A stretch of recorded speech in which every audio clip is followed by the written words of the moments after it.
en la línea telefónica el licenciado David Saucedo. Él es analista, especialista en materia de seguridad y obviamente también en estos casos relacionados con el crimen organizado. Licenciado, gracias por atendernos la llamada. Muy buenas tardes. ¿Qué tal, Miriam? Qué gusto saludarte a ti, la Victoria, a tus órdenes. Gracias. Pues de entrada preguntarle qué decir de esta teoría de que efectivamente es la venta de alcohol y las drogas el posible móvil de esta masacre en Apaseo, que por cierto también dejó como víctimas algunos paramédicos y Mira, bomberos. dando un poquito de contexto, esta zona de los Apaseos, Apaseo el Grande, Apaseo el Alto, es una zona controlada por el cártel Jalisco Nueva Generación.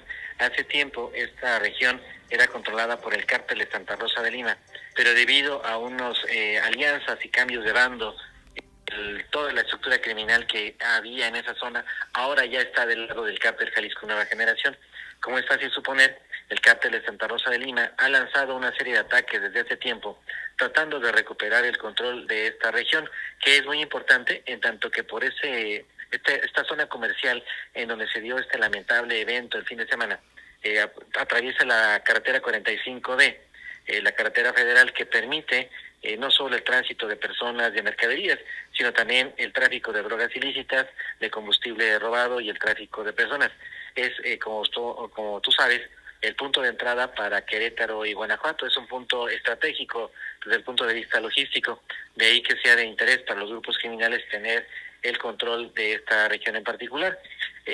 Con relación al móvil, no tengo claro que haya sido, por supuesto que había comercialización de drogas ilícitas y también de alcohol en este punto, e incluso a unos cuantos metros también había la comercialización de combustible robado. Pero también hay que decirlo para el conocimiento de nuestro auditorio, que apenas a 100 metros de donde se ocurrió esta masacre y en donde se sabía desde hace tiempo que había venta de combustible robado y de drogas ilícitas, hay un cuartel de la Guardia Nacional. Es decir, desde hace tiempo las actividades criminales en esta zona ocurren frente a la vista y paciencia de las autoridades, en este caso federales.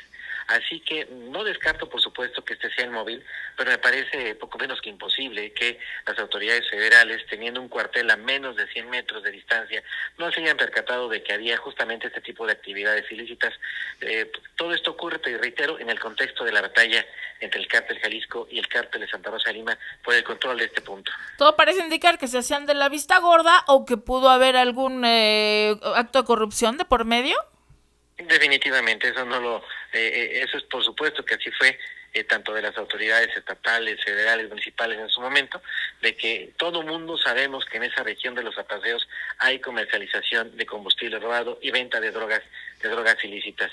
Es fácil incluso ver a pie de carretera o incluso en algunas brechas de comunidades rurales cómo están circulando los bidones de combustible robado de Pemex.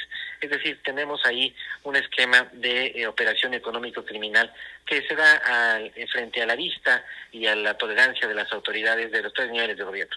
Licenciado David Saucedo, las estrategias que están implementando tanto a nivel federal, encabezados por Omar García Harfuch, como a nivel estado, encabezados por la Secretaría de Seguridad y Paz, de alguna manera no han impactado en mucho en el estado, y esto se podría demostrar con lo que ocurrió este fin de semana en Guanajuato. Por el momento no, Guanajuato no está en las prioridades del gobierno federal. Sí hay un incremento de ciertas actividades, pero todavía no podemos ver resultados tangibles y concretos. Tendrá que pasar varios meses antes de que tengamos un descenso significativo de las métricas en distintos delitos que se cometen en el Estado. La atención del gobierno federal quizá está en otras entidades, el Estado de México con el operativo Enjambre, lo que ocurre en Culiacán con el conflicto entre las facciones del cártel de Sinaloa, lo que ocurre en la frontera sur en Chiapas, en Tapachula. Es decir, por el momento Guanajuato no tiene algún operativo digno del nombre. Seguramente en el próximo año, cuando tengan un presupuesto un poco más amplio, a la presidenta Claudia Sheinbaum le tocó iniciar actividades en materia de combate a la inseguridad con pocos recursos, poco personal. Seguramente el próximo año, cuando ya se libere el presupuesto 2025, quizá ya exista un nivel de operatividad un poco más intenso en Guanajuato y por lo pronto seguiremos esperando. Finalmente, anoche la gobernadora del estado de Guanajuato pues aseguró que estaría muy atenta que habrá justicia. Trabajando, efectivamente, que habrá justicia tras esta masacre. ¿Habríamos entonces de esperarla pronto o, como lo comentas, todavía falta tiempo para que puedan verse resultados? Aún en el caso de que se detuvieran los autores materiales, que no siempre sucede, lo que siempre queda pendiente y que nunca se resuelve es la captura de los liderazgos, los autores intelectuales de este tipo de ataques. Es decir, lo que yo esperaría es la captura de la cúpula del cártel de Santa Rosa de Lima, de la cúpula del cártel Jalisco que opera en esta región, porque lo que en ocasiones nos presentan son los sicarios, las personas que eventualmente jalaban el gatillo, pero no aquellos que planificaron o que tomaron la determinación de lanzar este tipo de ataques que para mí son de auténtico narcoterrorismo.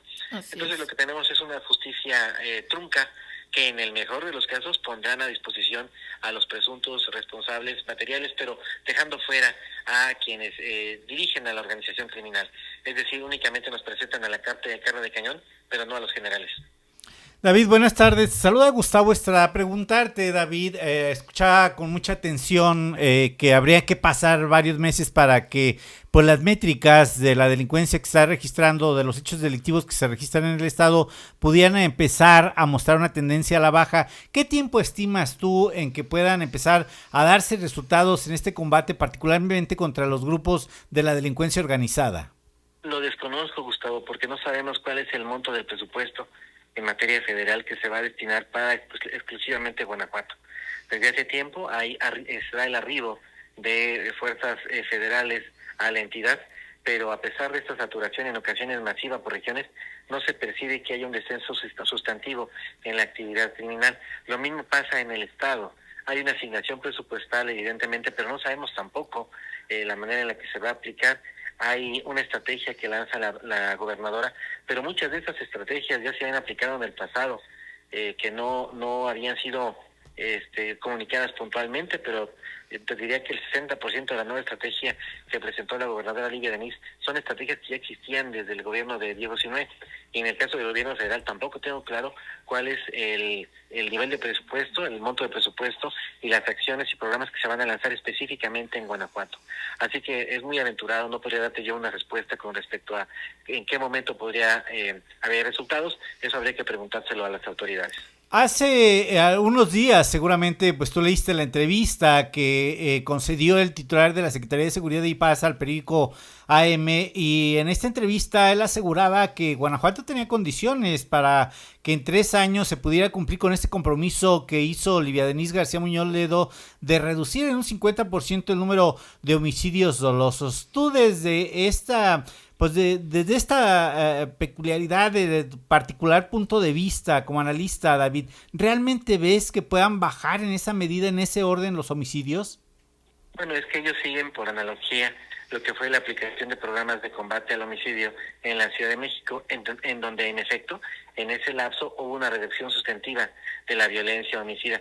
Pero me parece que se trata de escenarios distintos, no creo realmente en lo que plantea el secretario de Seguridad Pública, pero bueno, ya que él hizo el planteamiento, pues dejaremos que más bien él nos vaya exponiendo qué avances va teniendo en este tema. Para mí se me hace una meta irreal, pero bueno, yo realmente deseo equivocarme y que sea el secretario el que tenga la razón.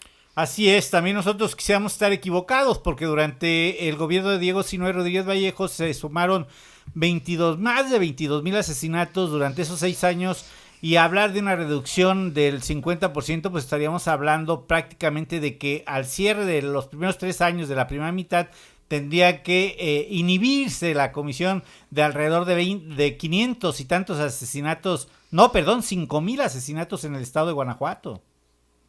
Así es, no veo pues por lo que hay en el campo de batalla.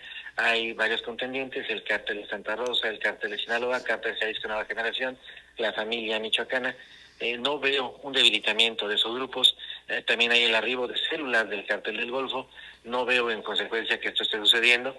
Más bien veo ahora más narcoalcaldes que están operando a favor de los cárteles. Veo un incremento de la capacidad de fuego, más eventos de narcoterrorismo, un tráfico de armas que se incrementa, un incremento de la venta de drogas al menudeo. No hay nada en el ambiente que me haga suponer que habrá una reducción de homicidios, pero te reitero, deseo realmente estar equivocado. Ojalá que así sea. David Saucedo, te agradecemos la comunicación. Gracias, Gustavo. Miriam, un abrazo. Gracias. Hasta luego, que estés muy bien. Bonita tarde y